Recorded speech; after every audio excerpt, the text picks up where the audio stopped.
Welcome to another edition of The People Place. This is where we learn from leaders, business leaders in the Chicagoland area.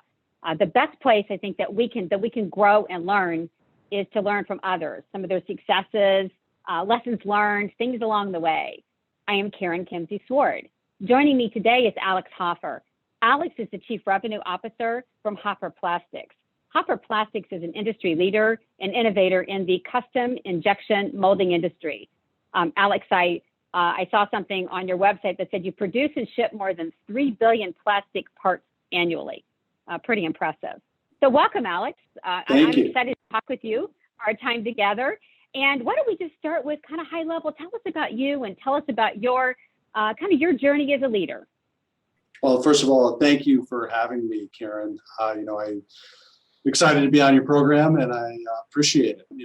Kind of an open-ended way to start. Leadership journey for me started a long time ago. So I'm coming up on my 40th birthday, which I'm really excited about, actually. 40-year-old leader, we kind of have the influence. We've earned it with the time that we've spent, in whatever our endeavor it is.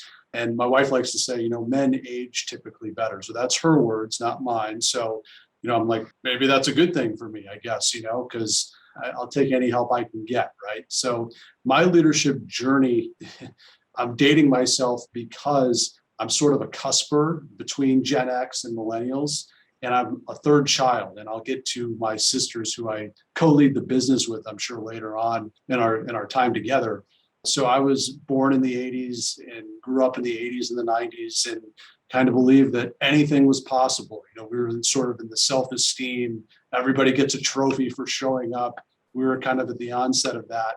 And I wanted to do everything from being a sports broadcaster. I thought about going into ministry. I thought about becoming a teacher. I actually pursued a graduate degree in education and tried everything I could to avoid working at Hoffer Plastics because I was a summer intern at Hoffer Plastics, which meant they didn't even leave me or let me get into the building. I cleaned air conditioners on top of the building, and I really didn't like that. And so I left after doing that 2 summers thinking that I was never going to work at Hoffer Plastics. And so here I've been at Hoffer Plastics the last 15 years. That's just kind of the way God works. So my leadership journey started with me exploring multiple different paths and coming full circle to the path that I thought as a little boy that I was going to pursue, and that was working at the family business. I love it. So yeah, it's funny. Some of the things that we think we'll never do, we end up doing, and we're like, okay, I now understand this path. And never say never, because you just don't know, right? So true. Now, your grandparents started this business, right? My grandfather founded the business in 1953. You can read about the history on our website. And his goal was to have a Midwestern injection molding family-run business. And we've been around since 53. My dad, my aunt, my uncle, second generation have stewarded the business. And now my sisters and I have all been a part of the business. I've been here, like I said, close to 15 years. My sisters have been here longer. It's gone by in a New York minute. And here we are. We transitioned into co-leading the business in January of 2020. Really easy year to take over business. So 2020 was easy for us. And, it's been all cupcakes since. Yeah, right. Exactly. So many questions to ask you. So why don't we start about the last 18 months? The last 18 months has really impacted different companies different ways. I mean, some it's great growth. Others, they're just struggling to get by. How has this past 18 months impacted your business? Yeah, so our rally cry last year in 2020 was to keep as many people employed and as many people healthy as possible. We didn't have the luxury of shutting down because a lot of our customers were deemed essential. And so we supply products into food packaging, which everyone wanted more of last year, medical components. And so we had other segments, automotive in particular, that were slower, if you will. But around June, July last year, everything picked up in terms of demand to historic levels. And so we had a really odd experience through COVID. And I say odd because like I said, we never really shut down. We never really worked from, we had a hybrid system where we had front office employees working from home, but executive management just believed strongly in terms of our culture, our first core values, family. And if we were asking our workers on the floor to mask up and show up, we were going to show up and mask up as well. And so that's what we did. And I walked the floor every day to see how people were doing and making sure everyone was, hanging in there, because even though we were busy in terms of demand, we felt all the same stressors, tensions that everyone else, was feeling. And so it was an odd year in terms of just how stressful things were.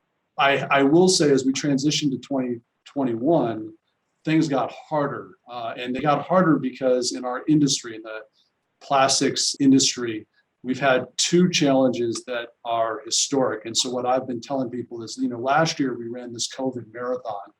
This year we're running an Ironman where we have the marathon because COVID is, let's be honest, COVID hasn't gone away at all. And we're still dealing with all the implications of that. But we're also dealing with two unique challenges to 21 that in my time I haven't seen. And number one is a supply chain issue that has hit us on two fronts. First, with procuring enough plastic resin, starting with a very bad winter storm in Texas that now, we're recording this episode in September. We're still not out of the woods yet on that. There's a chip crisis that really hasn't impacted us because a very small percentage of our business is in automotive, but it has impacted us to a certain extent. And then all the freight issues. We had an injection mold sit on a dock in Los Angeles for 6 weeks. Customer that makes hand sanitizer. So they needed those parts and there's nothing we could do because there's just not enough workers, in the port of Los Angeles to get that mold on a truck and get it to South Elgin where we're located. So that's been a challenge. And then really quite surprising, I said our rallying cry was to save as many jobs as possible. Well, in 2020, we laid off 0 people, which I'm extraordinarily proud about. And we got through that. But now we have, close to 50 open positions because of our growth and because, frankly, there's weeks where we're seeing 2 or 3 applicants. And so this is something that, in terms of trying to get people, doesn't matter if you're in the tourism industry or even my eye doctor yesterday. My eye doctor who was lamenting to me because they have a couple open positions. I'm like, we have 50. So it is definitely a historic challenge and struggle for anyone in manufacturing right now. Absolutely. And it's interesting with manufacturing. A lot of people in manufacturing leaders tell me, what they're trying to do is they're saying we need to even tell people manufacturing is a great place to be. We are innovative. It has this reputation of being a crusty, a little bit where people are like, well, why would I want to do that? And they're like, there's so many opportunities within the manufacturing industry. And I know one of the things that your company's done is you've led the way with a break the mold initiative, which I think is really impressive. Can you share a little bit about that? Yeah, as I mentioned, I co-lead the business with my 2 sisters, Gretchen and Charlotte. Charlotte heads our marketing team and our human resources team. And she and her team developed this Break the Mold campaign because we believe there's a narrative about manufacturing, as you were saying a minute ago, Karen, that is just not true. There's a lot of moms and dads who kind of view manufacturing as what it was, in the movies that we saw, really good movies, by the way, that we saw back in the 1980s, and manufacturing has changed. Our production floor is clean. It's filled with automation, and automation has been something that has gotten a lot of noise because people think, well, you're going to bring in a bunch of Fanuc robots and just displace all these people. And really what happens, I can tell you from personal experience, is that you don't displace people as much as you change what they do. And so manufacturing today looks vastly different than it did 25, 30 years ago. And so what we've done with this Break the Mold campaign is highlight the opportunity to human beings that manufacturing provides. So, for example, we have a foreman featured in one of these videos who's been on our team for a long time, and now he's risen through the ranks. He's a foreman. I can tell you he's on our leadership development plan to be a plant manager, and he's already a very important leader in our building. So, I think one of the questions that we have to ask, we being, again, I'm, 40-year-old man here asking people coming up in the ranks is college the best choice for everybody? Is college debt the best choice for everybody? And, again, I'm probably biased here, but I can see it with my own eyes. Our former director of operations didn't go to college and ended up becoming our director of operations because we just believe that, anybody can get better. Anybody can learn how to be a leader. Anybody can learn how to be a director of operations. There's plenty of skills that you can gain, and schooling is a great necessary part of it. Again, I'm somebody who's gone through a master's program. My wife has her master's degree. We are pro education, but we are also just realize that different opportunities line up for different people and make sense for different people based on their interests. And oh, by the way, there's places like Hoffer Plastics that will help you pay for your education, so you can get the best of both worlds, meaning a full-time job today, an education tonight, and no college debt. Now that sounds like a good deal, and we can give you that here. Pretty good. What I love about your approach is that you're taking care of where you're trying to attract new employees, which is really important because we're all trying to attract new employees right now. As you mentioned, you had 50 job openings, so that's a lot. So you need to make sure you're doing that, and at the same time, you're taking care of the people that are on your teams. Too many times people focus on just getting new employees and they kind of lack okay, let's figure out how we're going to take people so we can actually reduce this turnover so there's not that constant churn. Well, you mentioned a interesting point that as a leader, I've talked about, my sisters have talked about a lot, and that's taking care of the people on the team, because a lot of things that you're doing or your groups that we meet with, benchmarking groups, peer groups, et cetera, talk about things like signing bonuses and things like that to attract new talent, all very good in the recruiting process. And of course, wage increases to new team members. And all that's great, but the question becomes, are you taking care of those that have been with you for years? The average person at Hoffer Plastics has worked here 10 plus years. There's a lady that I talk to every single day because she lifts my spirits, frankly, Lizzie, who's been with our team for 51 years. And she works on the floor and just gives me kind of a perspective of how things are going on the floor. And so recently, my sisters and I, and along with my dad, who's the chairman of the board, we just kind of drew a line in the sand because, of course, yes, we have this problem around recruitment right now, but we also were just thinking about inflation and the challenges. We're seeing all the goods that we're buying when we go to the store increase. For our hourly folks, we imagine, if we put ourselves in their shoes, and again, core value family, we want to think about things from their shoes because they're a part of our family. And we want to see the best for them. A dollar today it doesn't have the same purchasing power as it did a year ago. And so in order to attract more people, we have a problem. We'll admit that we have a problem. We need to attract more people. We need to increase that wage. But we decided that we wanted every hourly employee to get a raise. And so, depending on where they fell in the wage scale, some of them, frankly, if you look at the data in the HR, salary data, they fall a little bit out of line, meaning they're getting paid more because of tenure than what that job is filling in the market right now. And we're okay with that because there's tenure and experience that, frankly, they're more valuable because of the tenure and experience that they bring.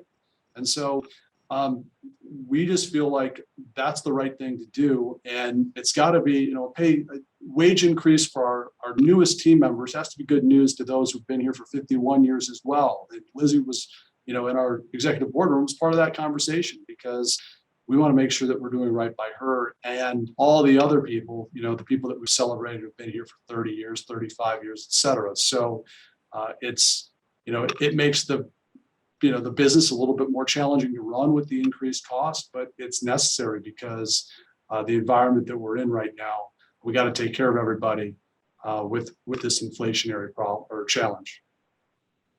Absolutely. And I think another key piece, one of the things that I love is you guys talk about, and again, I think this is what your company was founded on, was people over profits. right? And there are some pluses to that, and there's some challenges with that. But yet I think you guys have seen the real pluses too, the people over profits. Not people over profits, it's people first that lead to profits, right? Correct. Yeah, that's a great way of saying it. I mean, our salespeople would be, I think, rolling their eyes because, we've focused so much on profitability because, to be candid, I'm very blessed. My grandfather left our company with zero debt. Okay. So we had a strong balance sheet, and guess what? I don't know when the next challenge or the next pandemic, the next recession, I'm not smart enough to figure out when the next one's coming, but the next one is coming. And so there is wisdom in having a strong balance sheet so that can weather the next storm. And again, the next storm's coming. It might be 6 months from now. Hopefully it's more like 16 years from now, but it is coming. And so that's one of the principles of our business. We want to make sure that we are putting people first, because that's our number one core value is this family core value. And I do a lot of personal development, and there's those in the personal development space, especially in the business writing space, who say, maybe you shouldn't have a core value of family because things are so transactional. And I hear that point of view.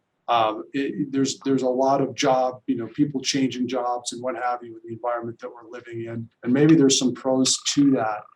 There's also some cons to it as well. And I am, along with my sister, willing to risk that and potentially being burned, if you will, and having somebody that you really grown close to and accustomed to having around, having on the team leave, because we'd rather err on the side of human beings than treating people like they're just, a cog in the system. I mean, I don't want to show up and work at a place like that. So it's not the way that my sisters and I are going to lead the place. So we're very passionate about that. Now, I feel like, when you talk about this stuff, you have to be honest. I mean, this is, I have to say to the listener, it doesn't mean that we don't have people problems.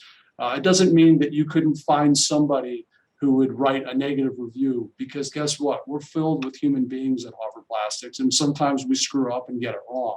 I know that people in DC are taught now not to admit that, but I'm not running for office, and so I can admit it.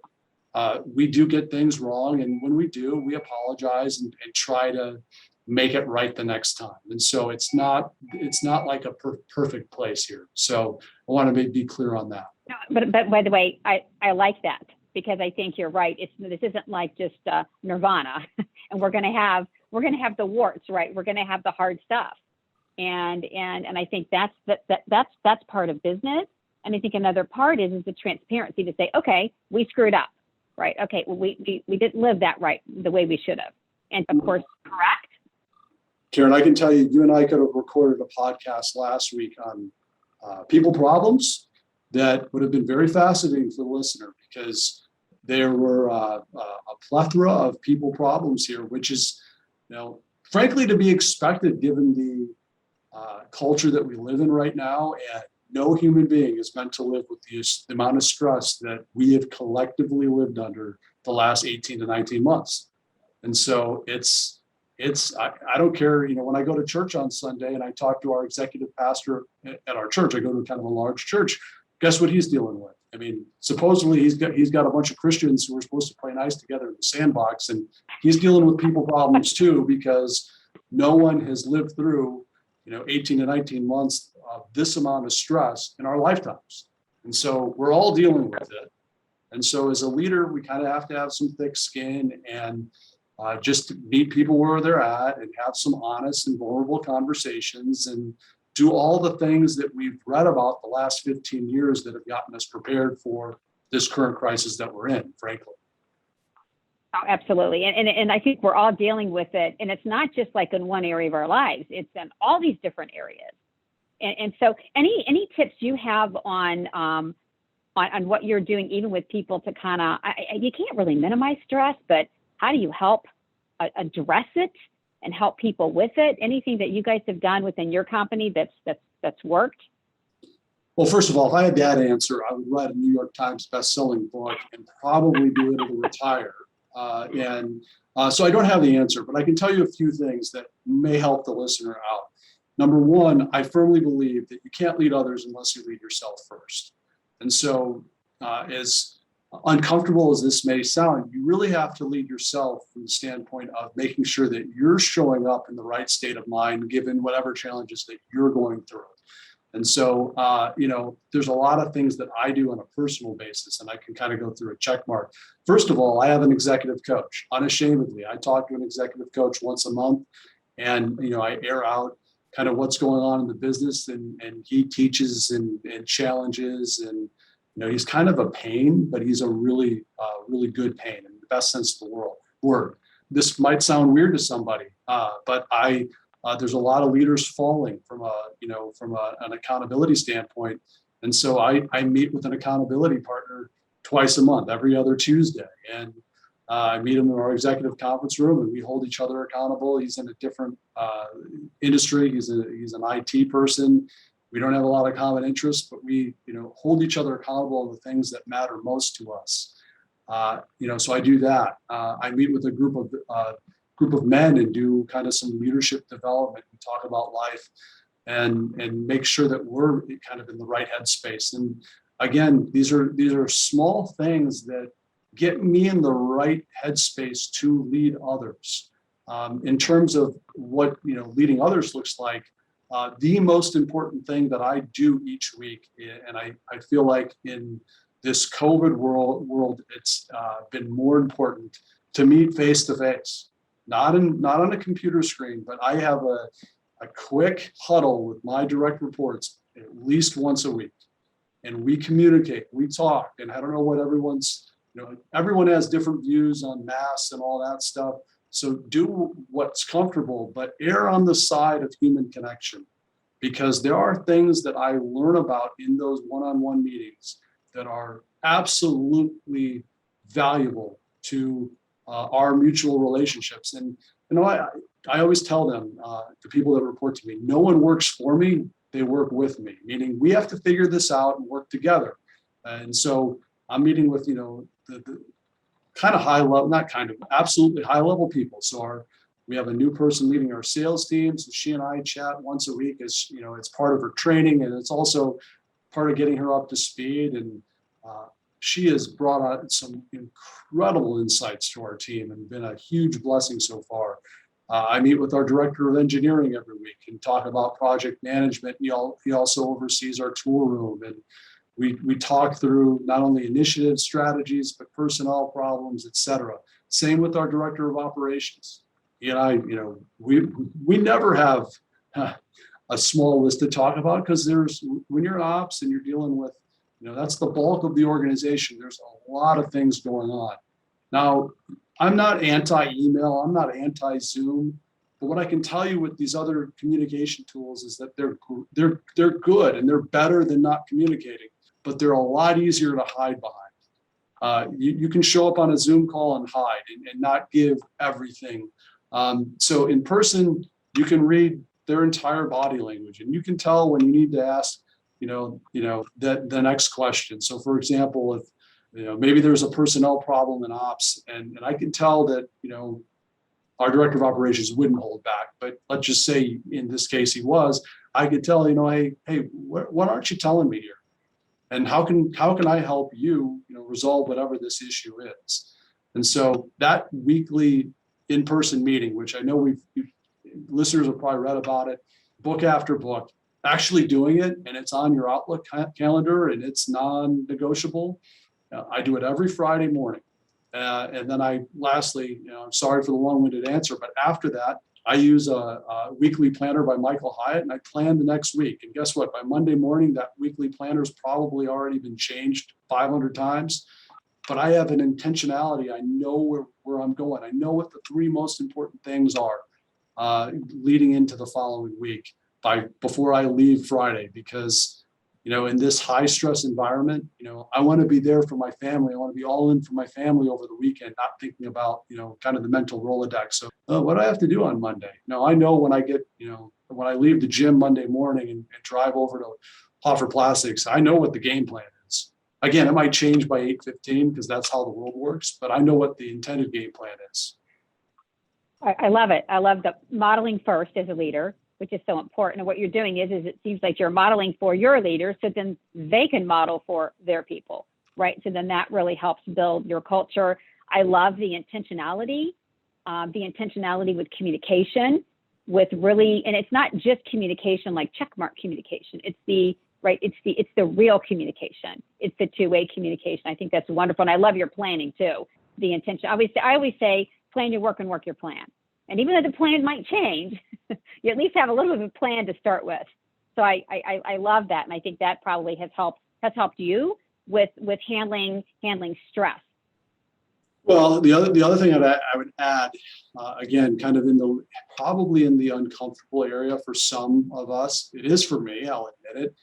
There's a pastor that I follow who has challenged me to journal, especially when you're angry. One of the tendencies that I've seen is that a lot of us, and maybe a listener or two can relate, we air some of our thoughts and opinions, our anger on social media, which really doesn't have a good ROI. What I've discovered is kind of going through it's a 4-question list in a journal for no one else to see. What am I mad about? What am I sad about? What am I anxious about? And here's a really good question in 2021, 2020. What am I glad about? What am I thankful for? Because in this world that we live in, it is so easy to just kind of get by 3:30 in the afternoon. Maybe this is just my problem. It's so easy to just look at everything negatively. And that has forced me, forced gratitude, and my wife and I sometimes joke with our kids, this is forced family fun together. It's somebody that Right. I got to give credit to one of my friends' wives for that saying. But the idea is that, if you can change your mindset and actually see the good things, it changes your mindset. And let's be honest, in this world, whether whatever news station you turn on, there's not good news, and a lot of entertainment's kind of dark, and so yeah, we really have to be cognizant of what we're putting in our minds, because it does cloud how we see our business, how we see the people that we're interacting with in our business. And so, just a little nugget that a journal is a way to start processing through those things, and I found it to be very helpful. Great, love it. One of the things I was thinking about when you were talking, and we think about the whole, with its family first, and I think about some of your journey. And one of the things that a lot of leaders have been talking with me about lately is it's interesting. It's how do you have empathy? There's an empathy, or show empathy, and how do you hold people accountable? A lot of people are struggling with that right now. Because I think at first, when everything hit with COVID and everything happening to our businesses, it's kind of like, whoa. So we're all kind of running around trying to figure things out. We're adjusting. People are there. And then all of a sudden, as we kind of get back to, even though it's going to be continuous change, there's how do we hold people accountable? How do we make sure that we're all productive and not just living to the values, but how we even approach business, and how do we get our people to do that? Any thoughts on that? Anything that you've seen there? Yeah, so the most, how shall I say this? The most convicting thing that self-realization that I've come to with accountability is that when I am not holding others accountable, I am being unloving. Because I want to, part of my faith is to love my brother and sister as myself.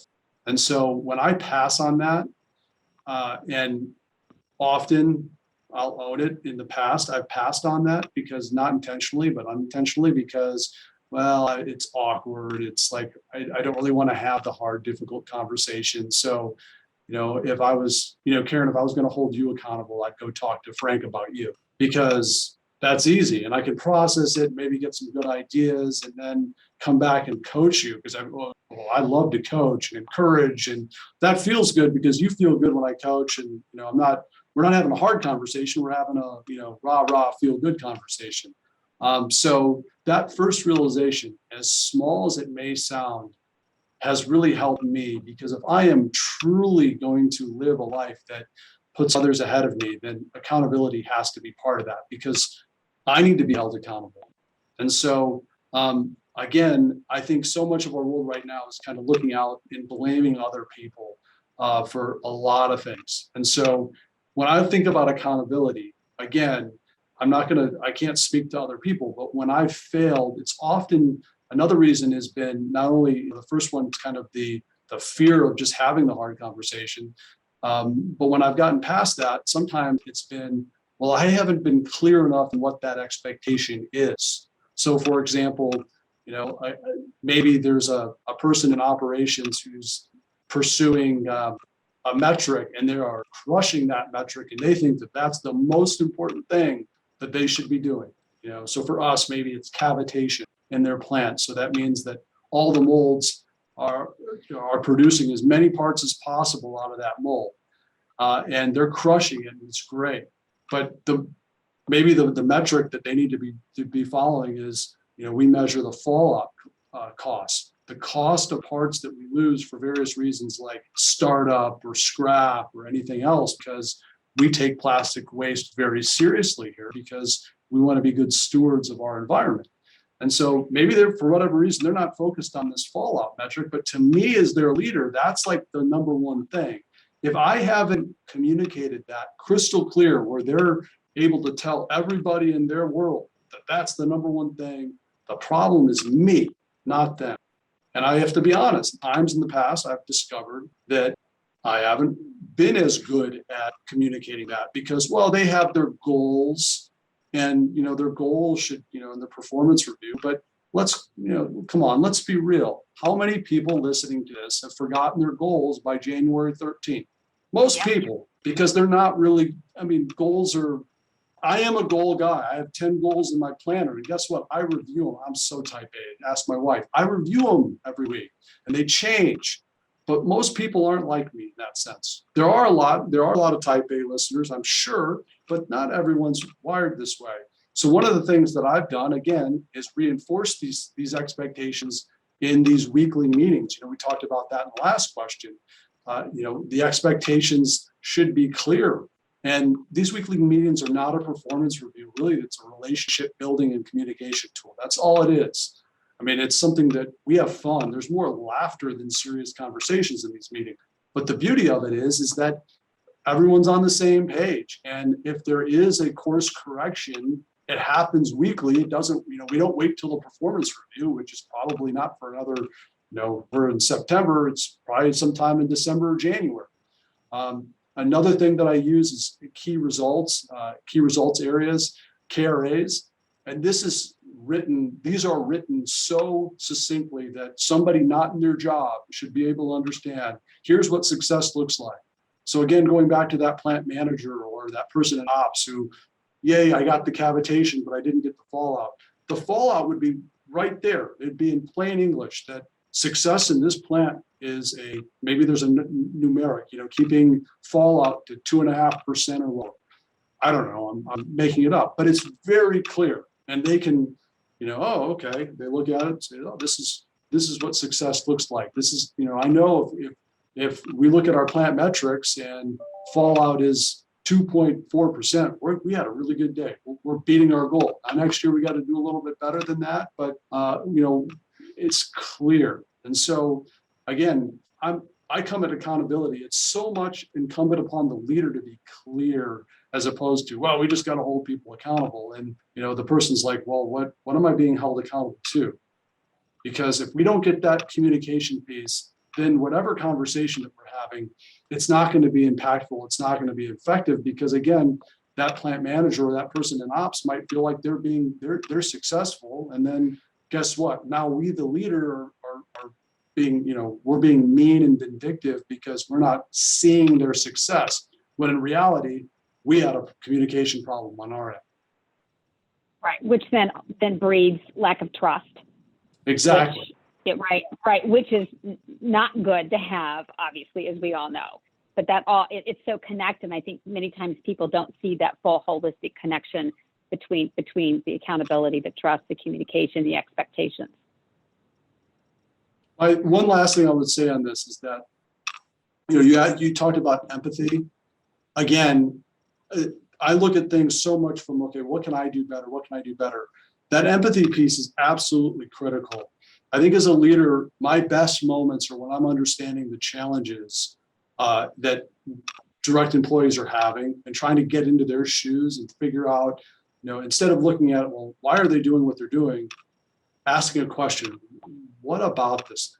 Like, what's challenging about this? So for example, in a manufacturing plant, I walk the production floor every single day because instead of picking on that plant manager, well, if they have this fallout issue, let me get in their plant, not to criticize, not to be judgmental, but to try to understand what the challenges are, because a lot of times there are other challenges there. And to me, that's kind of living out this empathy. And there's I'm sure a personal component, especially these days, because everyone's personal life is harder today than it was 2 years ago. And let's be honest, no one, there's no work-life balance, because life always comes with you to work. And as a leader, if we don't realize that, we have to give our people a little grace that Thursday might have just been a bad day at home, and okay, let's deal with the repercussions of that. And that doesn't give people an excuse to be violating core values or treating people poorly, but it might explain why certain conflicts arose on that particular day. Absolutely. So just to kind of cap all this together, and thank you so much. So many different insights that you shared with us. I really appreciate your time. Anything that you want to share, like any type of just advice that you would give to other leaders that we didn't talk about?